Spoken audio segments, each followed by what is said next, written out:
সংকটে বিপদে তোমাকে ডাকি, করি যে আর্তনাদ শোনো নাকি।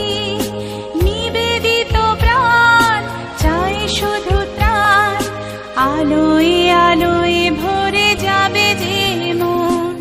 প্রভু যীশু খ্রিস্টের ধন্য নামে আপনাদের সকলকে আন্তরিক অভিবাদন জানাই। মথিলিখিত সুসমাচার 7:7 প্রভু বললেন, যাচ্ছা করো তোমাদিগকে দেওয়া যাইবে, অন্বেষণ করো পাইবে, দ্বারে আঘাত করো তোমাদের জন্য খুলিয়া দেওয়া যাইবে। প্রভু বলেছেন অন্বেষণ করো পাবে। একটি দৃষ্টান্তের দ্বারা এই সংসারে তার আসার উদ্দেশ্যকে তিনি প্রকাশ করেছেন। তিনি এই দৃষ্টান্ত বললেন, কোন স্ত্রীলোক যাহার 10টি সিকি আছে, সে যদি একটি হারাইয়া ফেলে, তবে প্রদীপ জ্বালিয়া ঘর ঝাঁটি দিয়া যে পর্যন্ত তাহা না পায় ভালো করিয়া খুঁজিয়া দেখে না?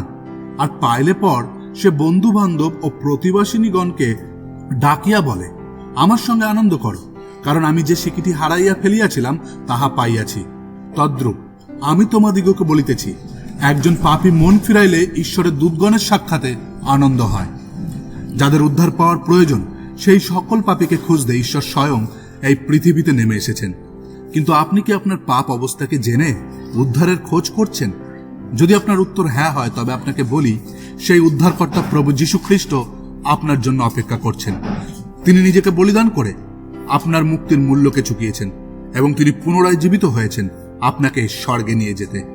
এই বাক্যে বিশ্বাস করুন, আপনার খোঁজ মূল্য পেতে চলেছে। ঈশ্বর আপনাকে আশীর্বাদ করুন একথা বুঝতে ও স্বীকার করে নিতে। ধন্যবাদ।